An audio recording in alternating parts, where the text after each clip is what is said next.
ఈ రాత్రి మనము దేవుని యొక్క లేఖనంలో నుంచి మనం కొద్ది నిమిషాలు దేవుని వాక్యాన్ని మనం ధ్యానం చేద్దాము. దేవుని లేఖనాలు మనం ధ్యానం చేద్దాము. రాత్రి మనం కనికరం గురించి మనం చెప్పాము. కనికరాన్ని గురించి చెప్తూ మరి ఒక మాట మీకు జ్ఞాపకం చేశాను. కనికరం అనేది చూపించబడేది, కృప అనేది పొందుకునేది. కనికరం అనేది చూపించబడేది, కృప అనేది పొందుకునేది. కృపను మనం పొందాలి, కనికరం ఆయన చూపిస్తాడు. మన ప్రస్తుత పరిస్థితుల్లో ఒక పాపి ఉన్న స్థితిలో ఉన్నట్టుగానే చేర్చుకునేటువంటి దేవుని ప్రేమే కనికరం అని మనం దేవుని వాక్యం. దానికి ఉదాహరణగా తప్పిపోయినటువంటి కుమారుణ్ణి మనం జ్ఞాపకం చేసుకున్నాం. ఉన్న పాటునే కుమారుణ్ణి తన తండ్రి చేర్చుకొని ఉన్నతమైన స్థానాన్ని ఇచ్చాడని మనం దేవుని వాక్యంలో విన్నాం. అయితే ఈరోజు దేవుని కృప యొక్క స్వభావాన్ని గురించి నేర్చుకుందాం. ఏంటది? దేవుని కృప యొక్క స్వభావము, దేవుని కృప ఎలాగా పనిచేస్తుంది మన జీవితాల్లో అనేది అర్థం విన్నాం. అది దాని స్వభావం ఏంటో మనం తెలుసుకోవాలి. దేవునికి స్తోత్రం. మీకు ముందుగా మొదటి రోజు చెప్పాను కదా, దేవుడు నిన్ను నన్ను మనందరినీ ప్రేమిస్తున్నాడు. ఎంత ప్రేమిస్తున్నాడు అనంటే తన ఏకైక కుమారుని సైతము నల్లగొట్టబడడానికి ఇష్టపడి పంపించాడు. అంటే తన కుమారుని పనంగా పెట్టాడంటే తన మనల్ని ఎంత ప్రేమిస్తున్నాడు అనేది దేవుని యొక్క తండ్రి యొక్క ప్రేమ కుమారుని అప్పగించుట ద్వారా అది మనకి క్రియల్లో కనపడుతుంది. దేవునికి స్తోత్రం. అయితే దేవుడు మనందరినీ ప్రేమిస్తున్నాడు కనుక దేవుడు మనందరినీ రక్షించాలి అని అనుకుంటున్నాడు. ఏం చేస్తున్నాడు? ఆయన మనల్ని ప్రేమిస్తున్నాడు కనుక మనల్ని రక్షించాలి అని అనుకుంటున్నాడు. దేవునికి స్తోత్రం. అందుకనే తన కుమారుని ఈ లోకానికి పంపించాడు. లోకాసు వార్త 15వ అధ్యాయము 1 నుండి 32 వచనాల్లో ఆ అధ్యాయం అంతట్లో కూడా 3 సందర్భాలు రాయబడినాయి. నేను అవసరాన్ని బట్టి నేను చదవమని చెప్తున్నప్పుడు మీరు చదవండి. 15వ అధ్యాయం 1 నుండి 32 వచనాల్లో 4 నుండి 7 వచనాలు తప్పిపోయిన గొర్రె గురించి చెప్పాడు. 8 నుండి 10 వచనాలు పోగొట్టుకునేటువంటి నాణెము గురించి చెప్పాడు.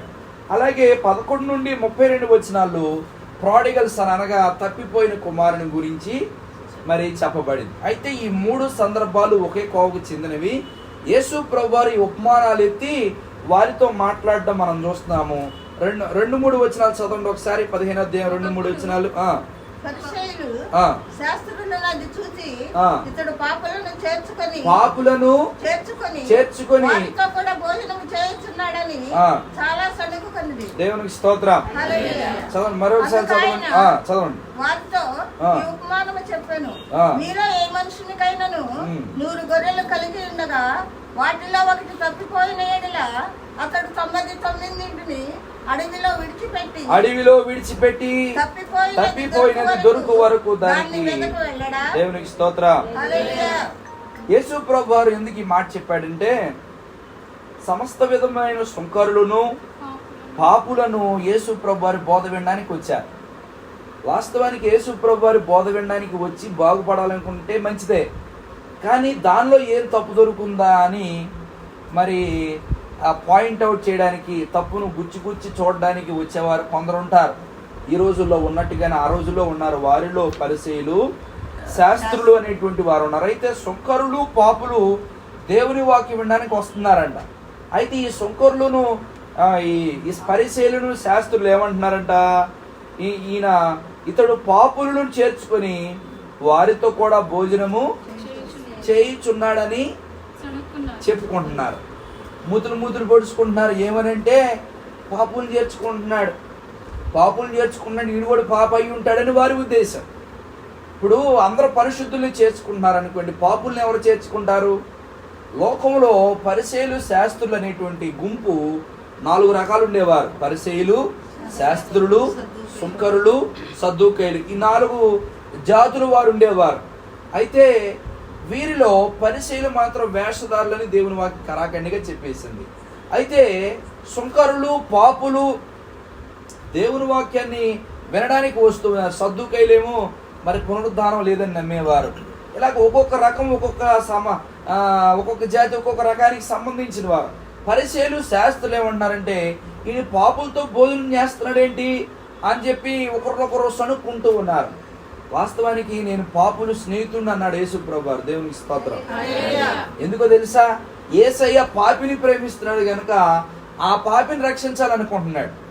ఈ శాస్త్రులు పరిసయ్యులు వీరు ఎలాంటి వారంటే నామకార్థులు, అదే సమయంలో వేషధారులు నామకార్థులు. అయితే వీరు వినరో, విన్నట్టుగా నటించి మారు మనసు పొందినట్టుగా నటిస్తారు కానీ యథార్థమైన మారు మనసు వారిలో ఉండదు. మారు మనసు పొందడానికి వచ్చినటువంటి వారిని కూడా ఆటంకపరిచేటువంటి గుంపు పరిసయ్యులు శాస్త్రులు. అందుకని యేసు ప్రభువారు ఏమన్నాడు? ఈ పాపులతో సంకొరులతో భోజనం చేయించున్నాడు అని చెప్పి వారు సనుక్కుంటూ ఉన్నారంట. దేవుని ప్రజలారా, యేసు ప్రభు ఆ సొంకర్లని ప్రేమిస్తున్నాడు, యేసు ప్రభు ఆ పాపుల్ని ప్రేమిస్తున్నాడు, యేసు ప్రభు పరిసయ్యుల్ని, శాస్త్రుల్ని, సద్దూకైన అందరినీ ప్రేమిస్తున్నాడు. కానీ ఆ ప్రేమను పొందుకునేవారు బహు తక్కువ, కొద్దిమంది. అందుకని యేసు ప్రభు వారిని యూదులు మరి సిలువకు అప్పగించింది ఎందుకు అని అంటే ఆ ప్రేమను సరిగా అర్థం చేసుకోలేకే. దేవునికి స్తోత్రం. అయితే ఆ ప్రేమను ఈ రాత్రి మనం అర్థం చేసుకుంటే మనకు ఆశీర్వాదం. ఉన్నారా? అయితే ఆ ప్రేమలో నుండే పుట్టుకొచ్చినవి కృపా కనికరాలు. ఆయన కృపా కనికరము ఆశ్చర్యములు కలిగిన దేవుడని దేవుని వాక్యంలో రాయబడింది. అయితే మనం జ్ఞాపకం చేసుకోవాలి దేవుని ప్రజలారా, దేవుడు మనిషిని ప్రేమిస్తున్నాడు కనుక ఆయన మనిషిని రక్షించాలనుకున్నాడు తను పాప స్థితి నుంచి. అందుకని రాత్రి మనం ధ్యానం చేశాము, కనికరం అంటే ఆ పాపి తాగుబోతో వ్యభిచారో మొత్తం పాడైపోయి నాశనం అయిపోయి చివరికి వచ్చినా సరే వెంటనే తన కనికరాన్ని చూపించి ప్రథమ చికిత్స చేసి వాడిని బాగు చేసి యేసు తనతో పాటుగా మహోన్నతమైన స్థానంలో ఉంచుకోవాలి అనే ఉద్దేశంతో ఆ పాపి పట్ల కనికరం మాత్రమే చూపిస్తే సరిపోదు కానీ కృపను చూపించాలనుకున్నాడు. దేవునికి స్తోత్రం. హల్లెలూయా. అయితే ఈ తండ్రిలోని ప్రేమ వచ్చిన కనికరాన్ని బట్టే జరిగింది. తప్పిపోయిన కుమారుడు తిరిగి వచ్చాడు, నాణెము దొరికింది, గొర్రె దొరికింది. గొర్రెడు వెతక వెళ్ళాడు, తనలో కనికరం ఉంది కాబట్టి గొర్రెని వెతికాడు, గొర్రె దొరికింది. అంతటితో దాన్ని తాడు పెట్టుకొని లాక్రాలు ఏం చేశాడు? మెడ మీద వేసుకొని తీసుకొచ్చాడంట. అంటే ఉన్నతమైన స్థానం ఇవ్వటం అనేది కృప యొక్క లక్షణం. కనికరమేమో ఉన్న పాటున చేర్చుకోవటము, ఉన్న పాటున ప్రస్తుత పరిస్థితులు స్పందించడం దేవుని కనికరం అయితే, యేసుతో పాటుగా ఉన్నతమైన స్థాయిని ఇవ్వటం కొరకు చూపించేది దేవుని కృప అని దేవుని వాక్యంలో రాయబడింది. దేవునికి స్తోత్రం. హల్లెలూయా. అయితే పాపి అయిన మానవుని దేవుడు తన ప్రేమ ద్వారా కనికరపడి కృప ద్వారా రక్షించి మహోన్నతులుగా చేయాలనుకుంటున్నాడు. అందుకని నన్ను మనందరినీ మన దుస్థితిలో ఏర్పాటు చేసుకుని తన కృప ద్వారా మనందరిని రక్షించి కేవలం విశ్వాసం ద్వారానే మనం కానీ రక్షణ పొందడానికి ఎవరన్నా దేవునికి ఏమైనా చెల్లించామా?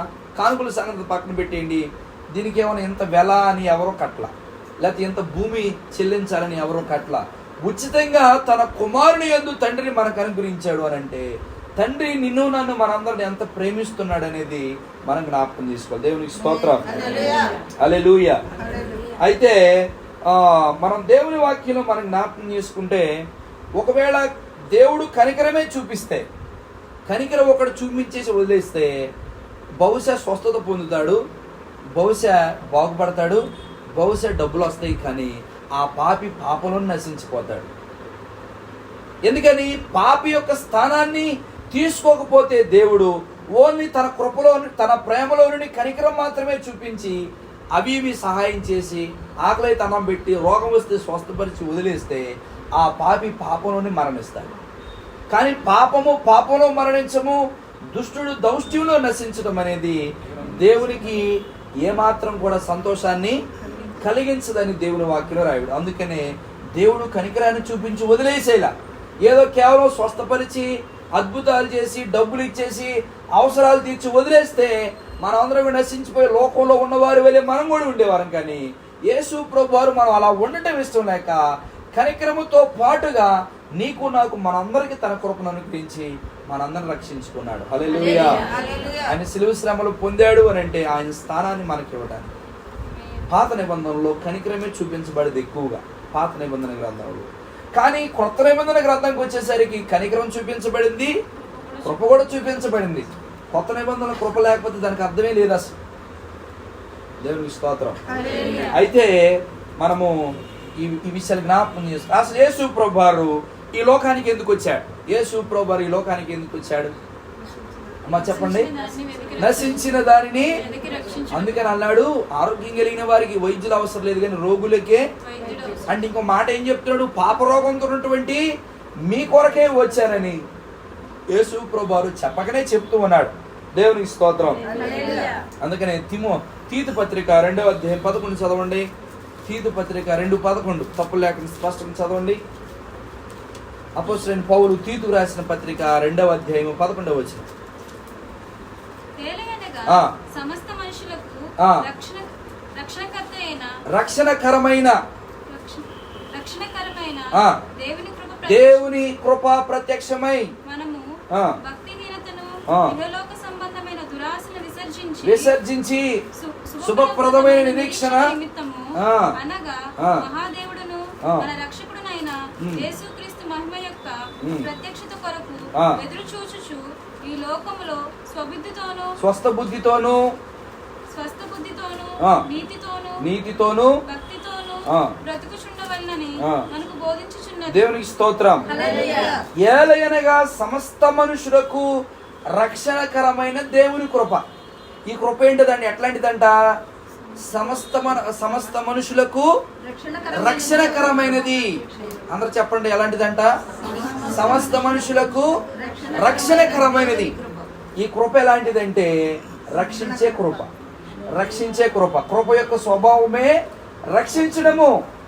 కృప యొక్క స్వభావం ఏంటంటే రక్షించే స్వభావం. అందుకని సమస్త మనుషులకు అన్నాడు. అందరు చెప్పండి, ఎవరికంటమ్మా? మళ్ళీ చెప్పండి. సమస్త మనుషులకు. ఈ జాతి ఆ జాతి, ఈ రంగు ఆ రంగు అని, ఈ భాష ఆ భాష అని తారతమ్యం లేకుండా భూమి మీద పుట్టిన ప్రతి ఒక్కరికి, పుట్టబోయే ప్రతి ఒక్కరికి, సమస్త మనుషులకు రక్షణకరమైన దేవుని కృప ప్రత్యక్షమైంది. పాత నిబంధన గ్రంథంలో దేవుని కనికరం ద్వారా అద్భుతాలు చేశాడు. కానీ ఇప్పుడు కృప ప్రత్యక్షం కావాలి. ఎందుకు ప్రత్యక్షం కావాలంటే సమస్త మనుషులకు రక్షణ కావాలి. కేవలం ఆహారం పెడితే ఆహారంతో కడుపు నింపుకొని వాడు పాపంలో జీవిస్తాడు. కేవలం వాడు రోగాన్ని తగ్గిస్తే, కుష్ఠవ్యాధి బాగు చేస్తే తిరిగి మరలా లోకంలో పాపంలో జీవిస్తాడు. అయితే పాపము నుండి విడిపించాలి. అందుకనే సమస్త మనుషులకు రక్షణకరమైన దేవుని కృప ఏమైందంట? ప్రత్యక్షపరచబడింది. ఆ ప్రత్యక్షత యేసు ప్రభువారు. కృప యొక్క ప్రత్యక్షతే. కృప ఎలా ఉంటది అని మనం అనుకుంటే ఆయన ఆ కృప యేసు ప్రభువారు. దేవునికి స్తోత్రం. హల్లెలూయా. అయితే ఆ యేసు క్రీస్తు ప్రభువారే దేవుని యొక్క మహాకృప అని మనం దేవుని వాక్యంలో నుంచి మనం గమనిస్తాం. దేవుని కృప ఏం చేస్తుందంటే దాని స్వభావం ఏంటంటే సమస్యలను, వ్యాధులను, బాధలను, రోగాలను విడిపించి రక్షించి తన కుమారునిగా చేసిద్ది. రక్షించి ఆ కృప ఏం చేసిద్దంటే తండ్రికి కుమారులుగా చేసిద్ది. ఇప్పుడు లోకంలో ఉన్న వారందరూ కూడా దేవునికి పుట్టినవారే, కానీ వారు ఇప్పుడు పాపంలో మునిగి తేలుతూ అపవాదికి పుత్రులుగా ఉన్నారు. అపవాదికి పుత్రులుగా ఉన్నారు. ఇప్పుడు అపవాది చేతిలో నుంచి మీరు బయటపడాలి అని అంటే తమ తాము అప్పగించుకోవాలి. కృపకు అప్పగించుకుని కృప ఏం చేస్తుంది? ఆ వ్యక్తిని రక్షిస్తుంది. కృప రక్షిస్తుంది. హల్లెలూయా. అయితే ఎందుకు నేను ఈ మాట చెప్పానంటే దీనికి మూల వాక్యం ఏంటంటే ఆదికాండం 1:26 చదవడం అవసరం. మనందరూ తెలుసు, దేవుడు నిన్ను నన్ను మనందరినీ కూడా తన పోలిక చొప్పున, చెప్పండి, తన పోలిక చొప్పున చేశాడని దేవుని వాక్యంలో రాయబడింది. ఎవరు పోలికనంటమ్మా? చెప్పాలి అందరూ కూడా. దేవుని పోలికతో మనం చేయబడ్డా. అమ్మ లోపల మీకు వినపడుతుందా? రామగారు ఇక్కడికి వస్తే మంచిది అనిపిస్తుందా? నేను గొర్రూపినట్టు తలకాయ అనిపిస్తుందా? దేవునికి స్తోత్రం.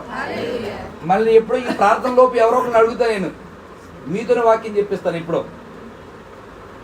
దేవునికి స్తోత్రం. అయితే దేవుని ప్రజలారా, దేవుని పోలికగా మనం చేశాడు. దేవుని పోలిక ఎలా ఉంటది అమ్మా? దేవుని పోలిక ఎలా ఉంటది? పిల్లలు పుట్టంగాలు అంటారు భారతి గారు, నాకు లాగున్నాడా, మా ఆయనకి లాగున్నాడా? అక్క మీ మీ అబ్బాయి లాగా ఉన్నాడా, మీ కోడలాగా ఉన్నాడా, అల్లుడిలాగా ఉన్నాడా, కూతురులాగా ఉన్నాడా? ఎందుకు అంటే తల్లిలో తండ్రిలో ఉన్న క్రోమోజోమ్సే పిల్లోడు, ఆ పిల్ల. ఈ తల్లి తండ్రియే, ఇంకే పరాయుడు రావు కదా. వీరు అచ్చ వాళ్ళ నాన్నలాగే మాట్లాడుతున్నాడు, అచ్చ వాళ్ళ అమ్మలాగే నడుస్తున్నాడు, కాళ్ళు అచ్చ వాళ్ళ తాతలాగా ఉన్నాయి అంటే అవన్నీ అక్కడి నుంచి వచ్చినాయి. దేవుని ప్రజలారా, దేవుడు నిన్ను నన్ను మనందరినీ కూడా తల్లి గర్భంలో రూపించడం ద్వారా నిన్ను నన్ను మనందరినీ తన కుమారులుగా చేసుకోవాలనుకున్నాడు. అయితే కుమారులుగా చేసుకున్నట్లు మనలో ఏముందంట? ఏం చెప్పండి, ఏముంది అమ్మా? పాపం ఉంది. దేవునికి స్తోత్రం, హల్లెలూయా. ఏముందంటమ్మా? పాపం అడ్డుగా ఉంది. అయితే తనలాగా, తన పోలికలాగా, తన మహిమతో, తన సన్నిధిలో తనతో పాటు నిత్యత్వంలో ఉండాలని. మళ్ళీ చెప్తాను వినండి. తనలాగా, తన మహిమతో, తన సన్నిధిలో, తన నిత్యత్వంలో తనతో పాటు ఉండాలని దేవుడు మనల్ని తన స్వరూపంలో చేశాడు. దేవునికి స్తోత్రం. అర్థమైందా? మళ్ళీ చెప్తా.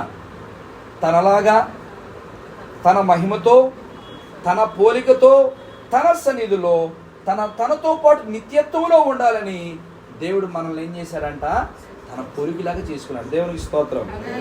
అయితే ఆదికాండం 1:11, 1:21, 1:24 పక్షుల్ని, జంతువుల్ని, వాటిని వీటిని చేశాడు. అక్కడ రాయబడిన మాట ఏంటంటే వాటి జాతి ప్రకారం. చెప్పండి అందరూ, వాటి జాతి ప్రకారం.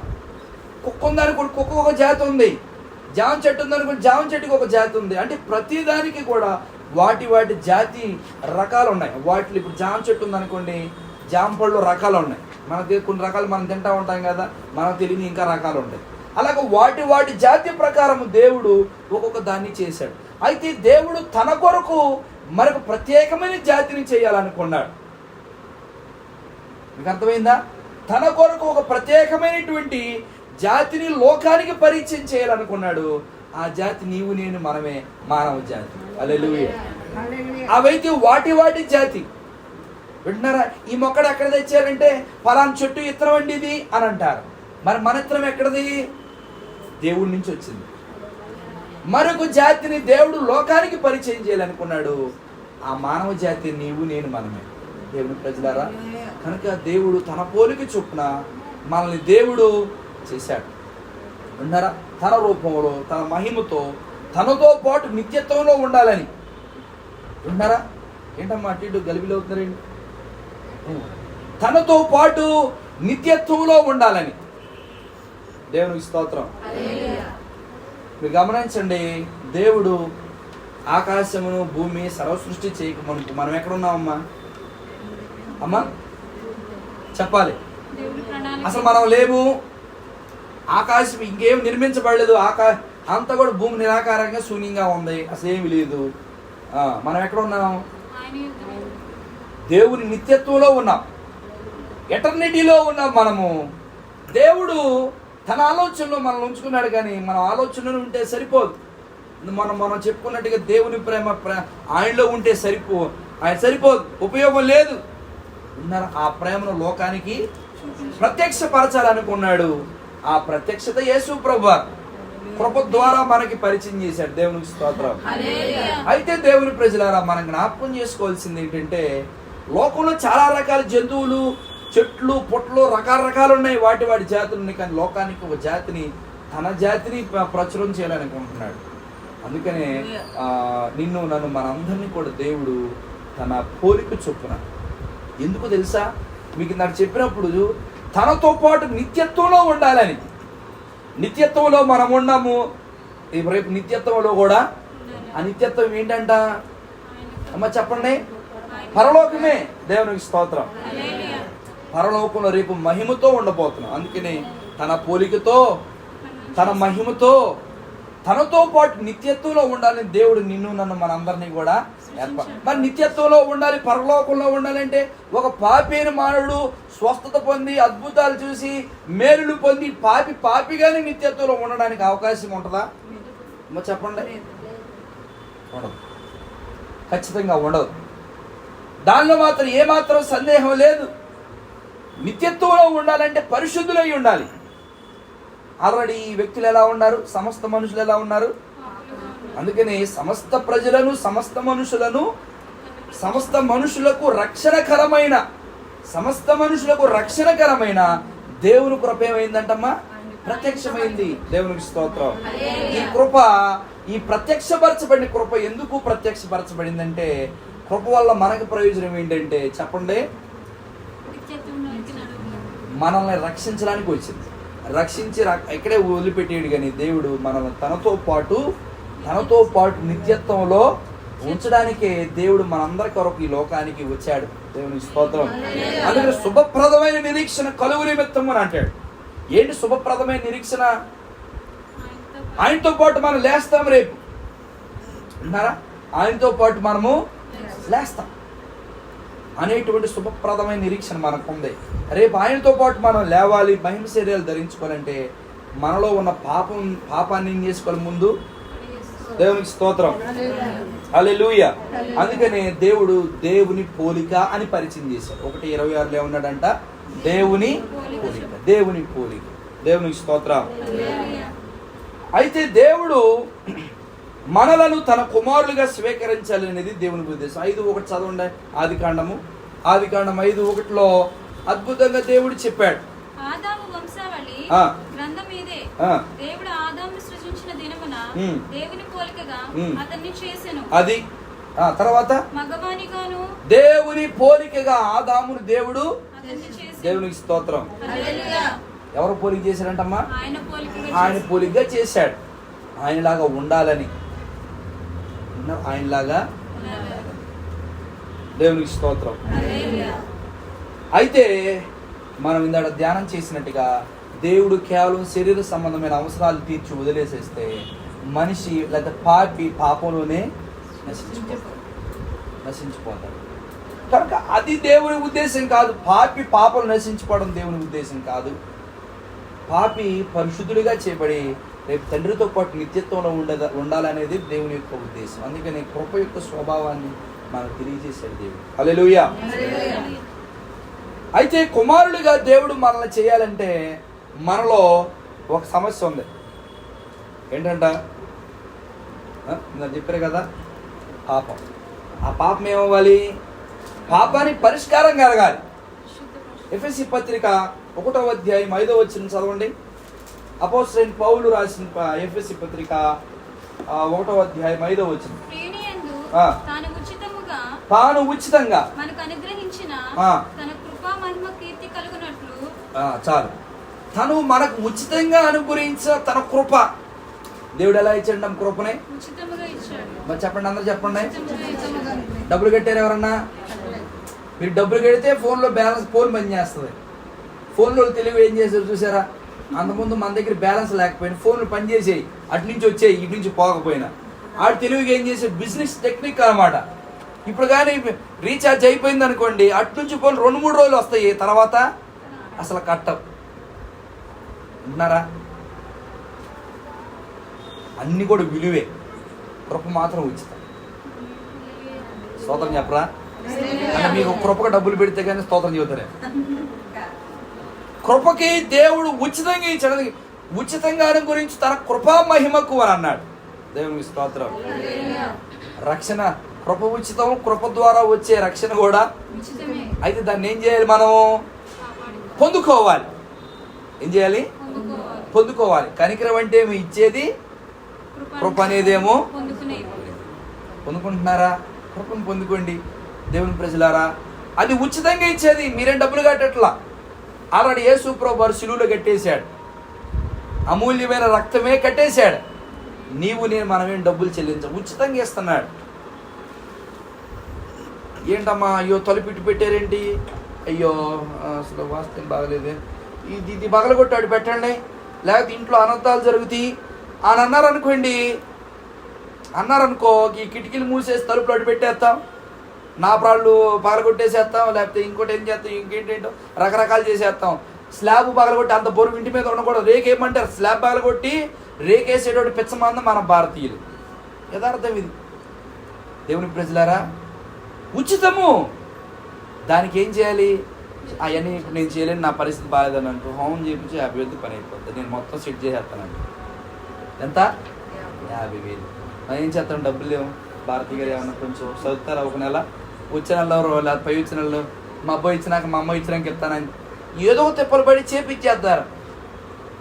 కానీ రక్షణకు డబ్బులు కట్ట అవసరం లేదు. అసలు కృపకే డబ్బులు లేవు. Free free free. మనకి ఎట్లా ఉంటుందంటే ఉచితంగా వచ్చే వాటి విలువ మనకు తెలియదు. ఎవరిని ఊరనే పెట్టారనుకోండి, దాన్ని శోధన చేస్తాం. డబ్బులు పెట్టి కొంటే అమ్మ ఫ్రీ స్కూల్ అనుకో, వాడు సరిగ్గా వెళ్ళడం. మనం కూడా పిల్లల్ని 500 ఆడిపోతాం. చిన్నపిల్లడు కండి ఏం చేస్తాం పాపం, వెళ్తాడులే అనంట. డబ్బులు కడితే పాస్టర్ గారు ఫోన్ చేసి అంటుంది, నర్సరీకి అంట 30,000 కట్టించుకున్నారంట. దేవునికి స్తోత్రం. ఎంత? ఆడికి ఏం చేయరు, వాళ్ళు కూడా నేర్పించి కూర్చోబెట్టి అన్నం పెట్టి పంపిస్తారు. ఎంత కట్టాలి? డబ్బులు కట్టి చదివించారనుకో, అది అంగన్వాడికి పంపించమాను. అక్కడ అట్ట ఉంటాయి, ఇక్కడ ఇట్ట ఉంటాయి, ఊరకన వచ్చేటికి కూడా ఉంటాయి శుభ్రాలు. చెప్పండి, మీరు చెప్పండి. డబ్బులు అయితే చచ్చినట్టుగా మనము ఉచితంగా దేవుడు కృపణిస్తున్నాడు కనుక మనం దాన్ని నిరర్థకం చేస్తాం. పౌలు అంటాడు, దాన్ని కృపను నిరర్థకం చేయొద్దు, కృపను నిరర్థకం చేయొద్దు అని అంటాడు.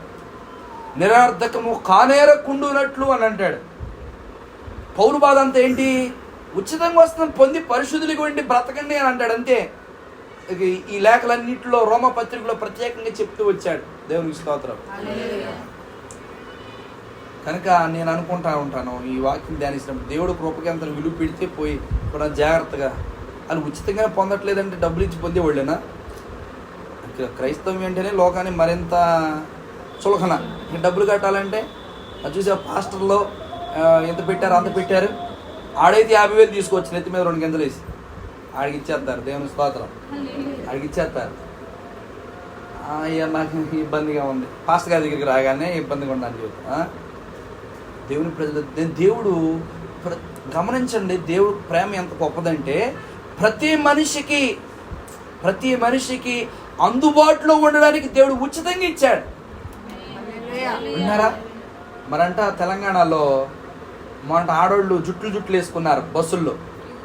ఏంటమ్మా అని ఒక అమ్మాయిని అడిగిందంట, ఒక పక్కన అమ్మాయి. ఎక్కడ దాకా వెళ్తాంటే, నువ్వు పిల్లోడమ్మా అన్నం తింటలేదు, ఇంట్లో కూర్చుంటే బస్సు ఫ్రీయే కదని చెప్పి బస్సు ఎక్కిచ్చిందంట. వింటున్నారా?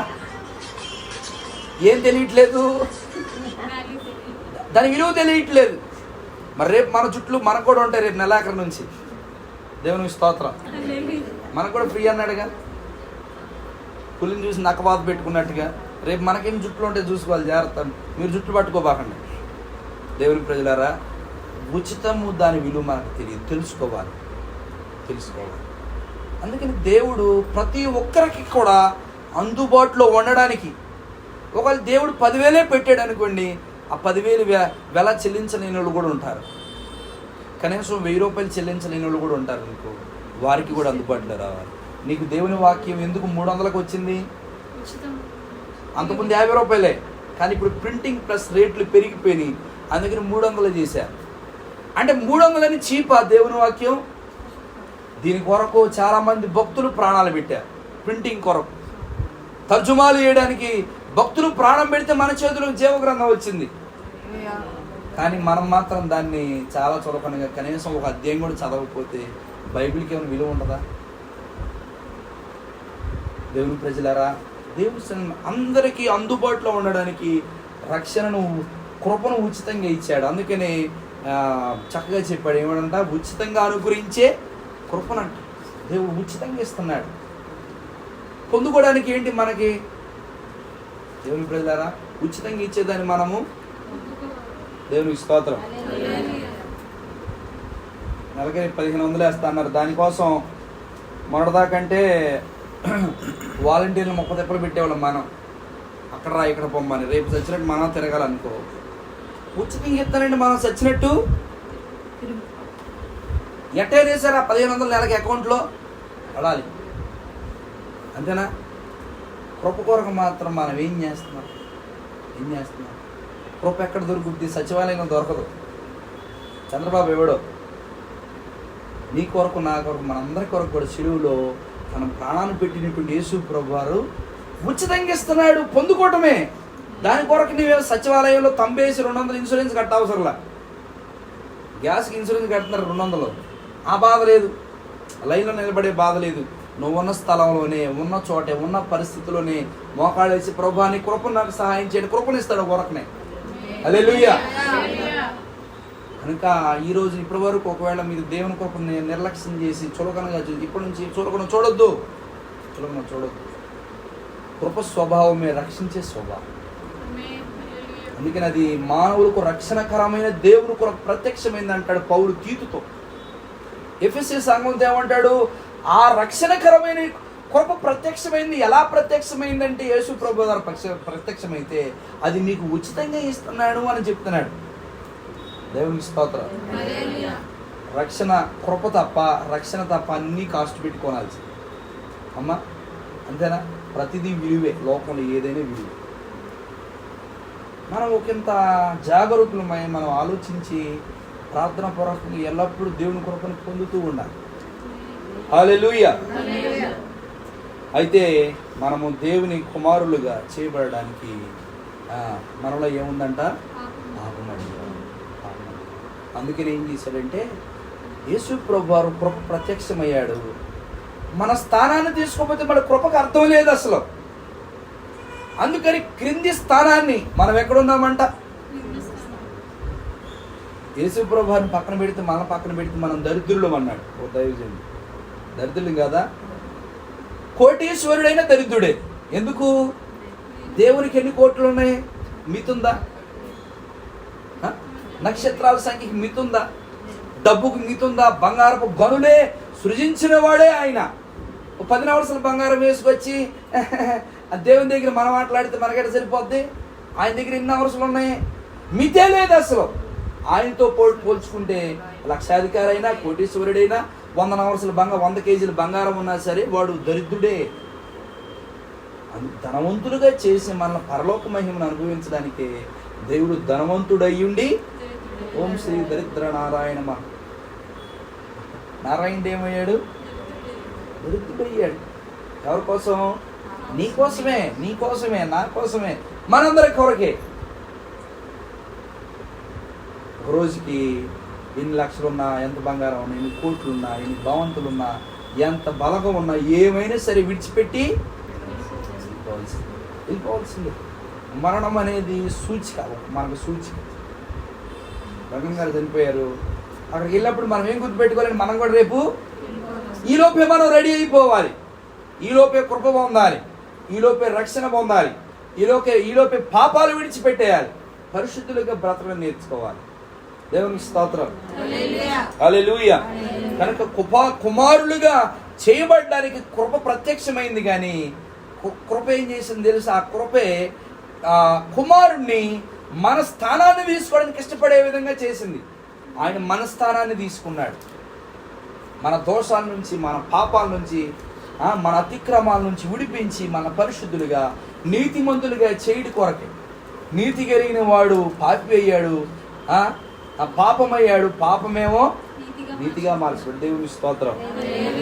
ఆయన మన స్థానాన్ని తీసుకున్నాడు. అంట ఎవరు తీసుకున్నాడు చెప్పండి? ఒక ఉన్నతమైన వాడు. నేను ఈ వాక్యాన్ని ధ్యానిస్తున్న పరిశుద్ధాత్ముడు నాకు ఒక 13 సంవత్సరాల క్రితం సగం గుర్తు చేశాడు. నేను ఇటుకరాయి పనికి వెళ్ళాను చదువుకునేటప్పుడు. ఇటుకరాయి పనికి వెళ్తే రంగగారు అని ఒక ఆయన, అయ్యో పాప ఎవరమ్మా చదువుకునే పిల్లోడిని తీసుకొచ్చావు అని చెప్పి మేస్త్రి గారితో అని, బాబు ఇట్రా అని చెప్పి ఇటుకరాళ్ళతో దిమ్మేసి ఆయన వేసుకుని కూర్చున్నాడు. ఆయనతో పాటు నాకు కూడా ఒక దిమ్మేసి కూర్చోబెట్టాడు. అప్పుడు పిల్లల గారి పనికి వెళ్తే ఆడవాళ్ళ కూలి, మగవాళ్ళ కూలి 2 రకాలు ఉంటాయి. ఉంటున్నారా? నాకు అసలు పనే చేత కాదు. నాకు ఇంకో మగోడు కూలిచ్చి దాంతోపాటు మళ్ళీ ఎక్స్ట్రా ఇచ్చాడు. పాపం పిల్లోడిని తీసుకొచ్చారమ్మా.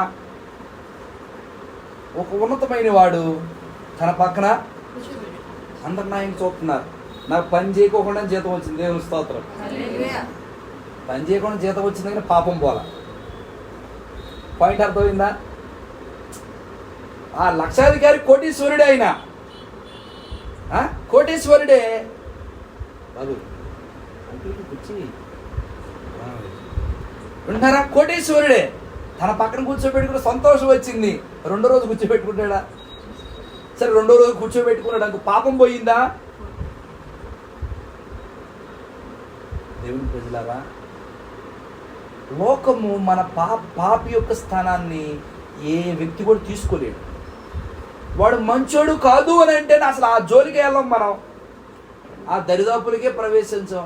అలాంటిది వాడి స్థానాన్ని మనం తీసుకొని మన స్థానాన్ని వాడికి ఇవ్వటం అంటే ఇదేనా సాధ్యమయ్యేదనా? లోకంలో ఎవరికైనా సరే సాయి కృప అంటారా? ఏం చేసాడు? చేతులు కాల్చుకుని సరిపోద్దా? ఈయన ప్రాణం పెట్టాడండి. ఈయన ప్రాణం పెట్టాడు. ఈయన ప్రాణం పెట్టాడు. మన స్థానాన్ని తీసుకున్నాడు. ఆయన మన కింది స్థానాన్ని తీసుకున్నాడు. అదమ్మ స్థానాన్ని తీసుకున్నాడు. ఎక్కడో పరలోకంలో నిత్య మహిమలో ఉండవలసిన తన స్థానాన్ని విడిచి నీ కొరకు, నా కొరకు, మనందరి కొరకు కూడా ఎక్కడ కింది స్థానాన్ని తీసుకున్నాడు. అందుక నిర్లక్ష్యం, అందుక జాగు, అందుక మనము మొహమాట పడటం, అందుక సిగ్గుపడటం యేసుని గురించి. ఎక్కడ కట్టారండి థర్డ్ అంటే? మొన్న అమ్మారి గుడికి వెళ్ళి అక్కడ తల్లిగడ్డ ఎంత ధైర్యంగా చెప్తారో వారు. నువ్వు చెప్తున్నావు యేసుని గురించి. ఏంటమ్మా బొట్టు లేదంటే? నేను ప్రభువుని నమ్ముకున్నానండి, నేను రక్షణ పొందా. ఏంటి పాపమా? అది పాపమా? పాపం విషయం ధైర్యంగా చెప్తాం. పరిశుద్ధమైన వాటిని మాత్రం చాలా జాగ్రత్తగా భయంగా. అదే మరి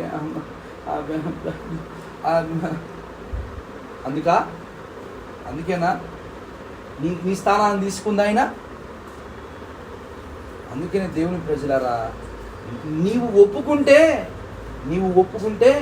నీ గురించి తండ్రి దగ్గర ఒప్పుకుంటాడు. నువ్వు ఒప్పుకోపోయావు ఇంకా నాకెవరో తెలియదు అన్నాడు అనుకో, ఇన్ని సంవత్సరాలు పాటలు పాడి ప్రార్థన చేసి ఉపవాసులు ఏం ఉపయోగం?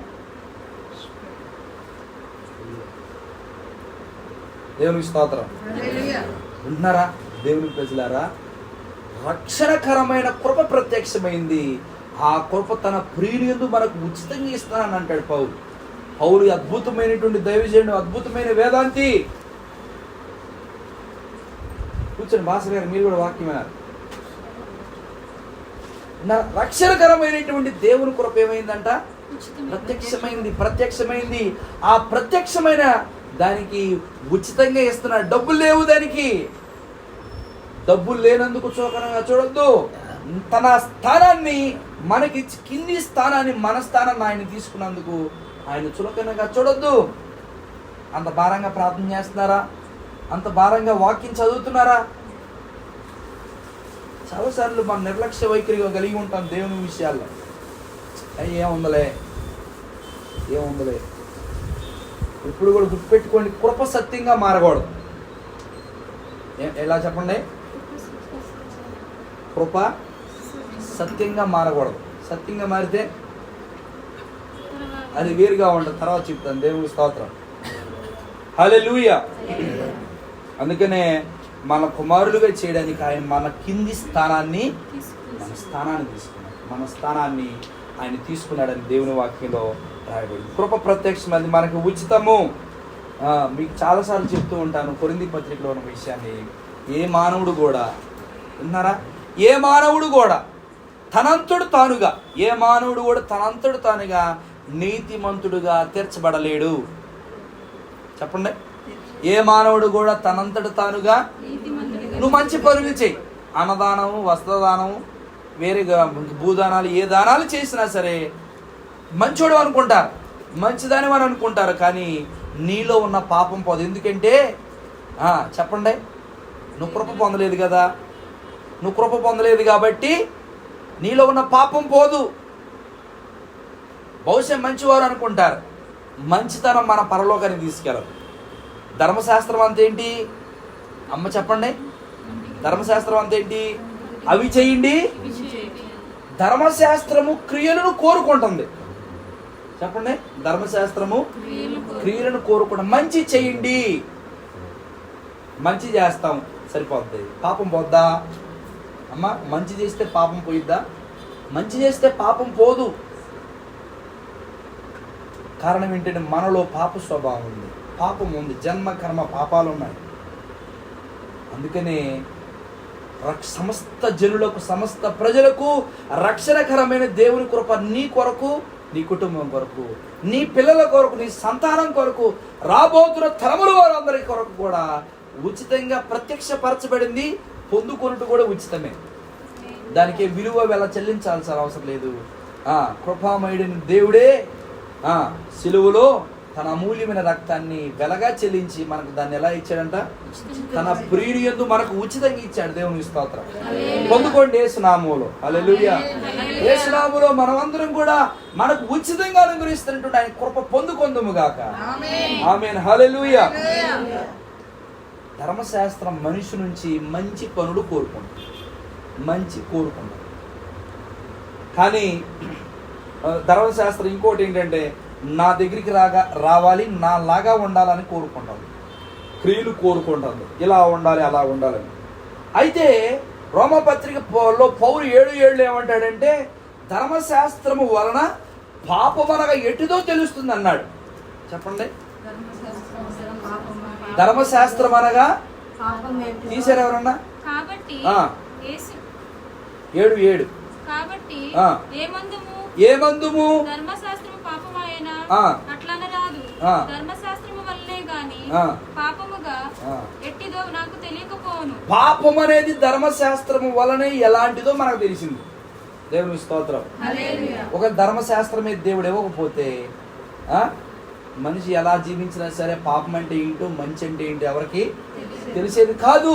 అందుకనే దేవుడు ఏం చేశాడంటే ముందుగానే మానవునికి ధర్మశాస్త్రం ఇచ్చాడు. అయితే ధర్మశాస్త్రం వల్ల పాపం అంటే ఎలాంటిదో తెలుస్తుంది కానీ పాపం పోదు. ఎంతమంది థర్మామీటర్ నోట్లో పెట్టుకున్నారు? జ్వరం వచ్చిన ఇప్పుడు కాదు. చెప్పండి అమ్మ. చిన్నపిల్లకేమో సంకల్లోను, పెద్దోళ్ళకేమో. అందరూ థర్మామీటర్ పెట్టుకున్నటువంటి అనుభవాలు మనందరికీ ఉన్నాయి. ఎంత 100 ఉందండి, 102 ఉందండి అని అంటారు. 102 అయ్యగారు, 102 జ్వరం ఉందండి, పిల్లోడికి ఒరిగిపోతున్నాడు, ప్రార్థన చేయండి అయ్యగారు అని చెబుతాం. జ్వరం తగ్గిందా? ధర్మపేట పెట్టగానే అమ్మ చెప్పండి, జ్వరము 102 ఉందా, 103 ఉందా, 110 ఉందా అని తెలిసింది కానీ జ్వరం పోదు. అలాగునే ధర్మశాస్త్రం కూడా మనిషిలో పాపం అంటే, పాపము ఉందో లేదో, పాపం అంటే ఏంటో తెలియజేసింది కానీ ధర్మశాస్త్రం వల్ల పాపం పోదు.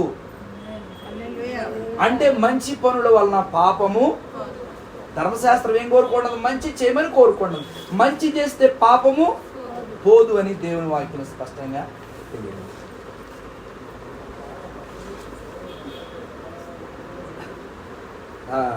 విశ్వబ్రాహ్మణ కాలనీలో రాజకుమారి గారు నాకు తెలుసు కదా, డేవిడ్ రాజు గారు ఆయన నడిచేటప్పుడు గోరింకలు వచ్చి పిలిచేయండి. ఆయన్ని కిచకిచలాడుతూ ఉంటే గోరింకలకి అన్నం వేసేవాడు.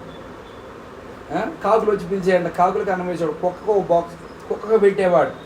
మంచి పనులు కానీ పాపము. ఒకళ్ళు ఎవరైనా ఆపదలో ఉన్నారని 1 లక్ష రూపాయలు ఇచ్చినా, లేకపోతే వాళ్ళకి ఇల్లు లేదని స్థలం ఇచ్చిన పాపము. మంచిదే, తోటి సహోదరుని ఆదుకోవడం మంచిదే కానీ పాపం పోదు. ధర్మశాస్త్రం వల్ల పాపం అనగా ఎట్టిదో తెలుస్తుంది కానీ ధర్మశాస్త్రం వల్ల పాపం పోదు. అందుకనే నీ కొరకు, నా కొరకు, మనందరి కొరకు కూడా కృప ప్రత్యక్షమైంది. మన స్థానాన్ని తీసుకుందండి. మన స్థానాన్ని తీసుకోండి. ఎవరు తీసుకుంటారు? ఎవరు తీసుకోలేరు. దేవునికి స్తోత్రం. అమ్మ వినాలి.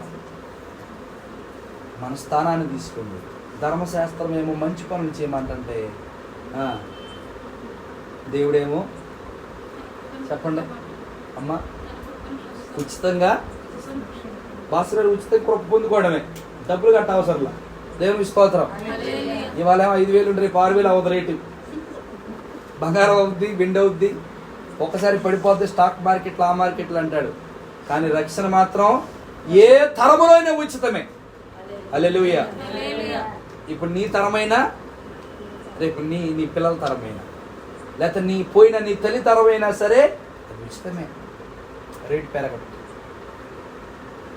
దేవుని ప్రజలారా, కనుక ధర్మశాస్త్రం వల్ల పాపం అంటే ఏంటో తెలిసింది కానీ పాపం పోదు. థర్మామీటర్ వల్ల జ్వరం తగ్గిన డాక్టర్ గారు ఎందుకు? అమ్మ పాపం 5 సంవత్సరాలు కష్టపడి తిప్పలు పట్టలేదు. దేవుని స్తోత్రం. కనుక ధర్మశాస్త్రం మనిషి నుండి క్రియను ఆశిస్తుంది, కృప మాత్రం ఏ క్రియ ఆశించదు. నీకు ఇంక విషయం చెప్పాలంటే ఆ కృపే నీ పక్షాన క్రియ చేసింది. మీకు అర్థమైందా? ధర్మశాస్త్రమేమో క్రియ చేయమని అంటుంది, కృప మాత్రం ఉచితమే. కానీ కృప నీ కొరకు క్రియ చేసింది, కృపే క్రియ చేసింది. అదే యేసు ప్రభు వారి శిలువ మరణం. కృపే క్రియ చేసి దాన్ని మనకు ఉచితంగా ఇచ్చాడు దేవుడు తండ్రి. ఎంత అద్భుతమైన దేవుడు కదా! ఎంత అద్భుతమైన దేవుని మనం ఆరాధిస్తున్నాము. హల్లెలూయా. నిజంగా స్తుతించకుండా, ఆయన ఆరాధించకుండా, ప్రార్థించకుండా ఎలా ఉండగలం? ఇలాంటి జీవామృతాన్ని మనం తినకుండా, తాకుండా ఎలా ఉండగలం? ఇవాళ ఎంతమంది బైబిల్ చదివారు? ఎంతమంది అన్నం తిన్నారు? దేవుని స్తోత్రం. ఒప్పుకున్న వారిని దేవుడు దీవించను గారు. కొంతమంది అమ్మో ఉపవాసం అన్నారు పాస్టర్ గారు, నేను పొరపాటున టిఫిన్ తినేసాను, అట్టిపడి తిని ఏమైనా అనుకుంటారేమని చెప్పి చేయకుండా ఉండుంటారు. దేవుని స్తోత్రం. పర్వాలా, ఎప్పుడైనా సరే తప్పు నిర్భయంగా ఒప్పుకుంటే దేవుడు దీవిస్తాడు. పాపం విషయంలో మొహమాట ఉండకూడదు. దేవుని ప్రజలారా, దేవుని సన్నిధిలో మనం జ్ఞాపకం చేసుకొని నేను ముగింపులోకి వచ్చాను. ధర్మశాస్త్రం మన నుండి క్రియను ఆశిస్తుంది. చెప్పండి అందరూ. ధర్మశాస్త్రం మన నుండి క్రియను ఆశిస్తుంది, కానీ కృప మాత్రం ఏ క్రియ మన నుండి ఆశించదు. పైపెచ్చుగా ఆ కృపే మన కొరకు క్రియను చేసింది. ఎంత అద్భుతమైనటువంటి దేవుని మనం ఆరాధిస్తున్నామండి. దేవునికి స్తోత్రం. హల్లెలూయా. అయితే రోమాపత్రిక 4:3-6 చదవవసరం లేదు. క్రియలు లేకుండా దేవుడు ఎవరిని నీతిమంతునిగా చేయనో వాడు ధన్యుడైన దేవుని వాక్యంలో రాయబడింది. అయితే మనం ఎప్పటికీ కూడా మనము చేసేటువంటి మంచి పనులు, మనం చేసే క్రియలు, మనం చేసే దానాల వలన ఎన్నటికీ దేవుని మెప్పించలేము. అర్థమైందా? వినండి అమ్మా. మనం చేసే మంచి పనుల ద్వారా, మనం చేసే దాన ధర్మాల వలన, మనం చేసేటువంటి స్వకార్యాల వలన దేవుని మనం ఎన్నటికీ కూడా మనము మెప్పించలేము. దేవునికి స్తోత్రం. కనుకనే ఆ కృపే మన తరపున క్రియ చేసి దేవుని మెప్పించింది. మీకు అర్థమైందా? మన క్రియలు బహుశా లోకానికి మంచివి అనిపించవచ్చు. నిన్న ప్రిస్కిల్లా గారు అంటున్నారు, ఒక ఆయనకి భార్య చనిపోయిందంట. ఆ భార్య ఆయనంట వాళ్ళ టిఫిన్ బండి దగ్గరికి వచ్చి 10 పొట్లాలు 20 పొట్లాలు టిఫిన్ పొట్లాలు గట్టించుకుని ఎవరు పడితే అలా పంచుతూ ఉన్నాడు. మంచిది ఆశీర్వాదం. కానీ పాపం పోదు. మీకు అర్థమైందా? బంగారం తల ఒక బిస్కెట్ పంచినా సరే బిస్కెట్ ఇచ్చారండి బంగారం, సాయంకాలం నకిలీస్ చెప్పుకొని మనం అనుకోని మంచిదే, కానీ పాపం పోదు. అందుకని దేవుడు ఏం చేశాడు చూసారా? దేవుడు ఏం చేశాడంటే మనం మంచి పనుల వలన, కార్యాల వలన దేవుని మెప్పించలేకపోతున్నామని ఆ కృపగా ప్రత్యక్షమైనటువంటి యేసు ప్రభువారే మన కొరకు శిలువ మరణము చెందుటను బట్టి, శిలువలో శిక్షణ భరించుటను బట్టి ఆ క్రియ చేసి దేవుని మెప్పించాడు. ఎవరి తరపున? నీ తరపున. ఎవరి తరపున? మన తరపున. ఎవరి తరపున? మన పిల్లల తరపున. మనం చెల్లించేటువంటి మనం చేసే క్రియలు మంచివి కాదు, వాటి వలన ఆయన మెప్పించలేకపోతున్నామని ఆ కృపగా ప్రత్యక్షమైనటువంటి యేసు ప్రభువారే నీకు, నాకు, మనందరికి బదులు, మన పిల్లలకు బదులుగా రాబోతున్న తరముల వారందరికీ బదులు సమస్త ప్రజల కొరకు కూడా ఆయన ఏం చేశాడంట? తనే పరిశుద్ధ క్రియ శిలువలో చేయుటను బట్టి మన పక్షాన దేవుడు మెప్పించబడ్డాడు. మనం చేసే వాటిని బట్టి కాదు. మళ్ళీ చెప్పండి, ఎవరి బట్టి కాదు? కృప చేసిన క్రియ వల్ల దేవుడు మెప్పించబడ్డాడు. కృప చేసిన క్రియ వల్ల, మరొకసారి చెప్తున్నా, కృప చేసిన క్రియ వల్ల దేవుడు మెప్పించబడ్డాడు. కానీ మానవుడై నీవు నేను మనం చేసే క్రియ వల్ల దేవుడు మెప్పించబడ్డాడు అన్నట్టుగా జరగదు. ఎంత గొప్ప దేవుడు కదా! మన స్థానాన్ని తీసుకొని మనకు బదులుగా క్రియను దేవునికి కనపరిచాడు. దేవునికి స్తోత్రం. పాపి స్థానాన్ని ఆయన తీసుకున్నాడు. పాపి స్థానాన్ని తీసుకున్నాడు. ఆ కృపను ప్రత్యక్షపరిచాడు. ఆ కృపయే నీవు నేను మనం ఆరాధిస్తున్న యేసు ప్రభువు. హల్లెలూయా. కనుక పాపాత్ముడైన మానవుడు తండ్రికి కుమారుడు ఎలా అయ్యాడంటే యేసయ్య కృప ప్రత్యక్షమయ్యి శ్రమలు అనుభవించి రక్తమును చిందించి చనిపోయి సమాధి చేయబడి 3వ దినాన తిరిగి లేచిన ఆ క్రియను బట్టి దేవుడు తన కృపను మన ఎడల వెల్లడి చేసి, అబ్బా తండ్రి నాయన నేను పాపిని దోషిని నన్ను క్షమించమని అనగానే ఆయన పో బిడ్డ అని అంటున్నాడు. దేవునికి స్తోత్రం. హల్లెలూయా. కనుక ఆయన మన శిక్షను తానే మోసి మన మానవ స్థానాన్ని తీసుకొని తన మహోన్నతమైన స్థానాన్ని నీకు నాకు మనం ఇచ్చాడు. ఆ మహోన్నతమైన స్థానాన్ని పొందుకోవడానికి కూడా ఇంకా నీకు నిర్లక్ష్యం అయితే, ఇంకా నీకు ఏదో మొహమాటము సిగ్గు అయితే, రేపు నువ్వు చనిపోయిన తర్వాత తండ్రి దగ్గర దేవుడు నిన్ను సిగ్గుపడతాడు. మొహమాట పడద్దు. కృపను గురించి యేసు ప్రభువు నీ కొరకు ప్రత్యక్షమైంది. ఎందుకంటే నేను మహోన్నతమైన స్థాయిలో ఉంచడానికి. ఆయన గురించి సిగ్గుపడటం దేనికి? బాహాటంగా చెప్పు, ధైర్యంగా చెప్పు, ధైర్యంగా విశ్వసించు, ప్రార్థన చేయి, కృపను పొందుతావు. అద్భుతాలు నీ జీవితంలో ప్రభు జరిగిస్తాడు. కనుక ఆ కృప నీకు ఉచితంగా. చెప్పండి అమ్మా అందరూ, పక్కన వాళ్ళు చెప్పండి, చేయబట్టి చెప్పండి. పర్వాలేదు. ఏమన్నా కరోనా ఏం లేదుగా? ఏమన్నా అంటించుకొచ్చారు? లేదుగా.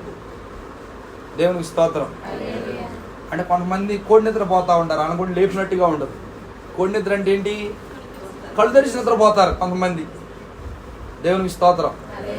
ఓ తల్లిగారు అందంట, అయ్యమ్మ మీ ఇంటి దగ్గర కొంపలు లేవా, పడుకోవడానికి బెడ్డలు లేవా, ఫ్యానులు లేవంటే, అయ్యా మందిరంలోకి వస్తే మంచి నిద్రపోతుంది అనిపిద్దంట. మందిరంలోకి వస్తే మంచిగా నిద్ర పట్టిద్ది అనిపించిద్దంట. కొంత మహానుభావులు కూడా ఉంటారు. అందుకని అప్పుడప్పుడు మీరు పక్కన వాళ్ళని తట్టి లేపాలి. దేవునికి స్తోత్రం. దేవుని ప్రజలారా, ఆ కృప నీకు ప్రత్యక్షపరచు. నీ కొరకు నీ పిల్లల కొరకు అయితే నువ్వు దాన్ని పొందుకోవాలి. కృప యొక్క స్వభావమే రక్షించే స్వభావం. కృప యొక్క స్వభావమే నిన్ను రక్షించేది స్వభావం. కనుక ఆయన స్వభావానికి ఏది విరుద్ధంగా చేయడు. నువ్వు పాపివని ఒప్పుకుంటే, వ్యభిచారాన్ని కూడా యేసు ప్రభు వారు ఓసే అని రాళ్ళు వేసి కొడుతున్నారు, రెడీగా ఉన్నారు. అమ్మ ఓటంటే కొండంతా ఓటు అన్నాడు అండి వెనకడికి ఒక ఆయన. ఏదన్నా చిన్న పొరపాటుగా మనిషిలో ఉందనుకో, ఇదే అట్టంటిది ఆడు అట్టంటాడు ఇట్టంటాడు అంటారు. కానీ యేసు ప్రభు వారు ఏమన్నారు? కుమారి అమ్మ అన్నాడు. దేవుని స్తోత్రం. ఆ ప్రేమ అలా పలికించింది. కృప స్వభావం ఏంటి? రక్షించే స్వభావం. కృప స్వభావం చెప్పండి, రక్షించే స్వభావం కనుకనే నీ కొరకు ప్రత్యక్షమయ్యాడు. అది నీకు ఉచితంగా ఇవ్వాలనుకుంటున్నాడు. పొందుకుంటారు ఈ రాత్రి? తల్ల వంచండి, అందరం ప్రార్థన చేసుకుందాం.